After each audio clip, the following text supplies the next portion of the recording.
boa tarde. Hoje é terça-feira, dia 23 de maio. Está começando agora mais uma edição do programa Conecta, que sempre traz tudo o que é destaque aqui no Parlamento de Santa Catarina. Eu sou Delona Bus, repórter da TV da Assembleia Legislativa. Aqui comigo está o meu colega Marcelo Espinosa, da Agência de Notícias do Parlamento. Boa tarde, Marcelo. Olá, Delona. Nossa saudação sempre a quem nos acompanha ao vivo pela TVAL, em sinal aberto na Grande Florianópolis ou ainda na região de Blumenau.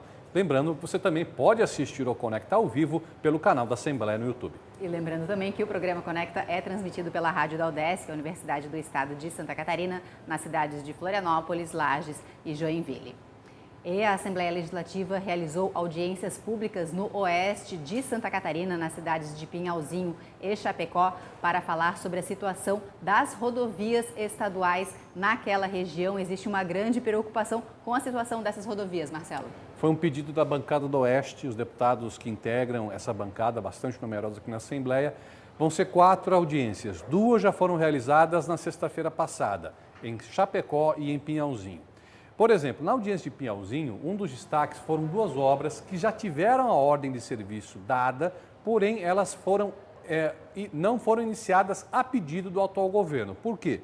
Os contratos para a realização dessas 2 obras, uma é a SC 305 entre Campo Herê e São Lourenço do Oeste e a outra é a SC 160 entre Pinhalzinho e Bom Jesus do Oeste.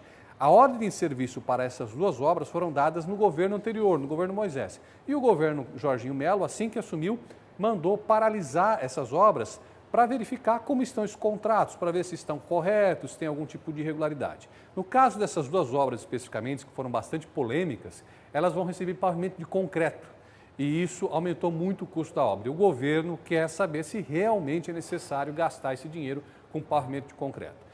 No geral, Delano, o que a gente observou é uma indignação muito grande das autoridades, dos municípios, prefeitos, vereadores, vice-prefeitos, com relação à situação dessas rodovias. Não é de hoje que o Oeste, aquela região, pede melhorias nessas obras. E quando aparentemente vai começar, como é o caso dessas 2 rodovias que eu citei, infelizmente são paralisadas. Lembrando que existem outras obras em andamento já, por exemplo, a SC 283, que é uma reivindicação antiga, tem um trecho ali no Oeste que já está bem adiantado, já são quase 50% de conclusão entre Chapecó e Arvoredo. Porém, nessa mesma rodovia, no extremo oeste, tem trechos bem parados. Como o Marcelo citou, temos vários deputados que são da região oeste, participam da bancada do oeste aqui no Parlamento e vários deles participaram dessas audiências públicas. A gente conversou com o deputado Mauro de Nadal, que é o presidente aqui da Assembleia Legislativa, também o deputado Marcos Vieira, Luciane Carminati, Fabiano da Luz e o deputado Edilson Massoco, que é o líder do governo aqui no Parlamento catarinense. Veja o que eles falaram.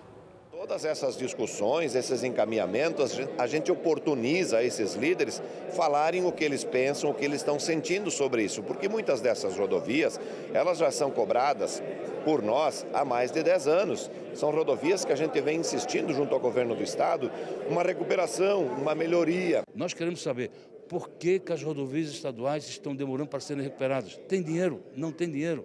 Se tem dinheiro, por que não começa? Se tem dinheiro, por que não se acelera a sua recuperação? É um problema histórico, a gente precisa ser verdadeiro, não é de agora, não é deste governo, ele vem se acumulando. No entanto, até o ano anterior, até o ano passado, melhor dizendo, nós tínhamos uma perspectiva de início de obras. As obras iniciaram em algumas rodovias. A gente não sabe quando o governo começa, que ritmo vai dar para essas rodovias, o que vai cancelar, o que vai relicitar. É isso que nós estamos tentando agora nessas audiências, forçar um pouco o Estado a vir para o debate, para que o governo possa esclarecer a sociedade do que é que vai acontecer e quando finalmente o Oeste vai ver as rodovias recuperadas. O governo está aí há 5 meses, organizando, fazendo um raio-x, analisando tudo aquilo que foi licitado, se está correto, se vai dar andamento. E a audiência pública aqui foi muito importante, principalmente pela explanação do secretário Géry da Infraestrutura, para colocar a realidade verdadeira do que está acontecendo no estado de Santa Catarina. Reforçando então que na sexta-feira dessa semana, mais 2 audiências públicas serão realizadas sobre esse assunto, as rodovias aqui do oeste de Santa Catarina, nas cidades de Caçador e Concórdia, também com cobertura de toda a equipe de comunicação aqui da Assembleia Legislativa. E hoje, no período da manhã, a gente teve reunião da Comissão de Constituição e Justiça aqui da Assembleia Legislativa com a análise e a aprovação de alguns projetos. Inclusive, um deles fala sobre defesa civil e o atendimento às pessoas vítimas de situações adversas aqui no estado, Marcelo. É um projeto do deputado Napoleão Bernardes que cria uma espécie de política estadual de resposta imediatas a eventos adversos. O que significa isso? Deu uma enchente muito grande no município. Tem uma política estadual que contém um protocolo que deverá ser acionado no caso dessa enchente se confirmar.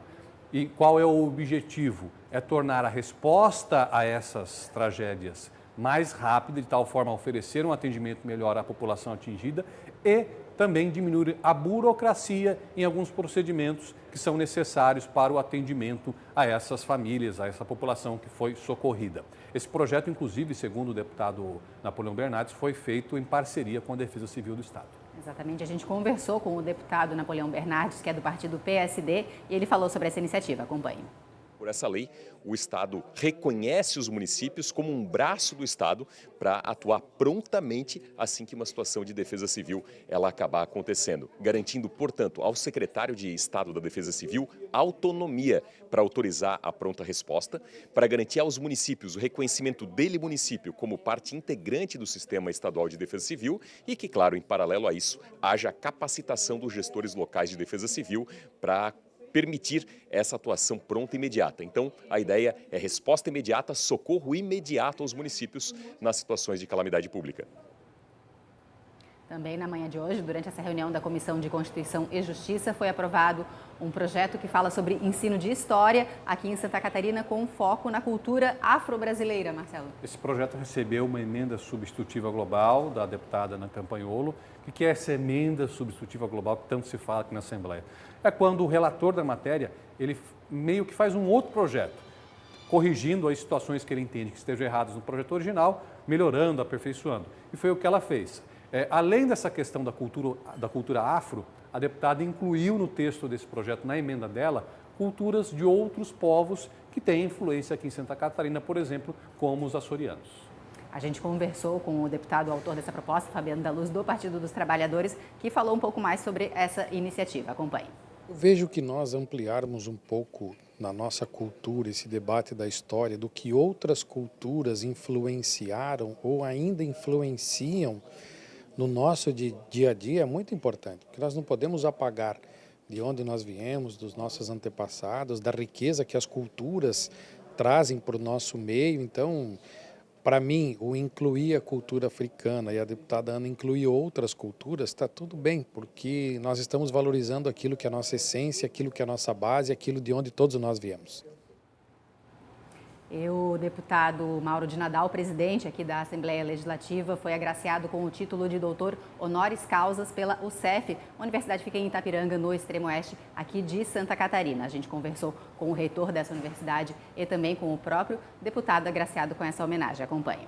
A comunidade acadêmica entendeu por unanimidade que seria interessante homenagear aquele cidadão da nossa região, do extremo oeste catarinense, que pela primeira vez dirige a Assembleia Legislativa. Pela primeira vez um cidadão do oeste dirige um poder em Santa Catarina. Um sentimento de muita gratidão. Gratidão ao nosso estado de Santa Catarina, mas acima de tudo ao nosso reitor, Leandro Sorgato, a todo o corpo acadêmico, as pessoas que confiaram em mim. Esse momento ímpar também para a universidade ser o primeiro a receber o título de honoris causas, doutor honoris causas. Então, para mim, é algo que me motiva ainda mais a continuar a luta, o trabalho em defesa de Santa Catarina e dos catarinenses. Lembrando sempre que todas as informações sobre todos os assuntos que são discutidos aqui no Assembleia Legislativa ou também nas audiências públicas realizadas pelo Estado sempre estão disponíveis na nossa agência de notícias, www.alesc.sc.gov.br. Agora, nosso colega Lucas Diniz já está aqui com a gente fala um pouco sobre as redes sociais aqui da Assembleia Legislativa e também dos deputados. Quais as novidades? Boa tarde, Lucas. Oi, tudo bem? Oi, Delu. Olá, Marcelo. Olá, vocês que nos acompanham aí. Então, o nosso destaque, o nosso deputado na rede de hoje vai ficar com o deputado Marcos Vieira. O deputado Marcos Vieira fez uma postagem nas redes sociais dele sobre a recepção dos jovens aqui do programa Estágio Visita, que tem aqui na Assembleia, onde alguns jovens alunos vêm para cá e ficam alguns dias acompanhando o trabalho dos parlamentares, vendo como funciona a Assembleia Legislativa. Se você quiser saber um pouco mais sobre esse programa, a gente fez também outras postagens, outros reels explicando o que é o programa Estágio Visita. Mas, se você quiser conhecer o trabalho do deputado Marcos Vieira, é só entrar no Instagram dele, @deputado Marcos Vieira.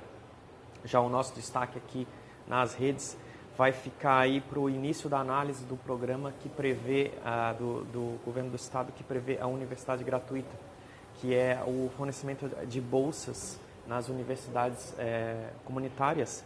E esse programa vai beneficiar aí, até 2026, cerca de 75 mil estudantes. É um programa bem interessante. Se você quiser conferir um pouco mais, é só entrar nas nossas redes sociais, @AssembleiaSC. Obrigada, Lucas, trazendo as novidades das redes sociais aqui da Assembleia Legislativa. E na tarde de ontem, a Assembleia Legislativa, o Parlamento Catarinense, realizou uma audiência pública na cidade de Chapecó para discutir a situação do Hospital da Criança de Chapecó. As autoridades e a comunidade também está preocupada com uma mudança de gestão. O hospital, que até então era cuidado pelo Estado, vai passar a ser gerenciado pelo município, Marcelo. Na realidade, esse hospital, que é referência para o atendimento pediátrico em todo o oeste catarinense, fica em Chapecó. A partir do dia 1º, ele vai deixar de ser administrado pela Associação Lenoir Ferreira, que é a mesma que administra o Hospital Regional do Oeste, o maior hospital de Chapecó, e vai ser transferido para o município. O município, por sua vez, o município de Chapecó, vai contratar uma empresa em caráter emergencial para fazer a gestão deste hospital. E qual que é a preocupação das autoridades, dos funcionários? Primeiro, como fica o atendimento? Vai ser continuado? Não vai haver uma quebra aí no atendimento em função dessa mudança de gestão? E segundo, qual será o destino dos funcionários? Funcionários altamente capacitados no atendimento pediátrico, que, num primeiro momento, podem até ser demitidos ou absorvidos na estrutura do Hospital Regional. Porém, existe um entendimento que, inclusive, partiu da própria secretária de Estado da Saúde, Carmen Zanotto, que participou dessa audiência, e da deputada Luciane Carminati, das autoridades que estavam nessa audiência, de que esses funcionários devem ser mantidos, até para garantir o atendimento. A secretária Zanotto falou a respeito de que você precisa ter uma mão de obra muito qualificada, muito capacitada, para você atender crianças. E não é uma pessoa, por exemplo, que tem hábito de atender adultos, que vai conseguir atender uma criança de imediato assim. Então, existe essa preocupação, isso foi discutido na audiência. A nossa reportagem conversou com a Carmen Zanotto, que é a secretária de Estado da Saúde, e também com a deputada Luciane Carminati, do Partido dos Trabalhadores, que acompanhou essa audiência pública realizada na cidade de Chapecó. Acompanhe. Todas as regiões do estado de Santa Catarina precisam de hospital da criança. Não é um em cada município, mas nas macro-regiões nós precisamos com resolutividade, como já temos, por isso que a gente precisa aqui. Precisamos aumentar a resolutividade, vamos sim discutir se são 10 leitos de UTI ou se já temos que pensar em 20 leitos de UTI pediátrico, porque o que a gente tem percebido é uma mudança dos dados epidemiológicos e das patologias, e com isso a gente precisa aumentar os leitos. E sai daqui o encaminhamento, inclusive assumido pela secretária, de que a gerente de saúde regional e o secretário coordenador da CIR, que é o secretário de Pinhalzinho e do município de Chapecó, farão parte desta comissão para tratar desse período, inclusive incluindo para que os servidores, os funcionários permaneçam nesta prestação de serviços do hospital. A reportagem completa já está na nossa agência de notícias e a audiência pública pode ser vista também no nosso canal no YouTube, Assembleia SC. E nessa semana, a Assembleia Legislativa realiza as primeiras audiências públicas promovidas pelo Comitê de Operações Integradas em Segurança Escolar, comitê criado para falar sobre a segurança nas escolas aqui de Santa Catarina. Marcelo. É a sequência do trabalho do CONSEG, esse comitê organizado pela Assembleia, com a participação de mais de 30 entidades.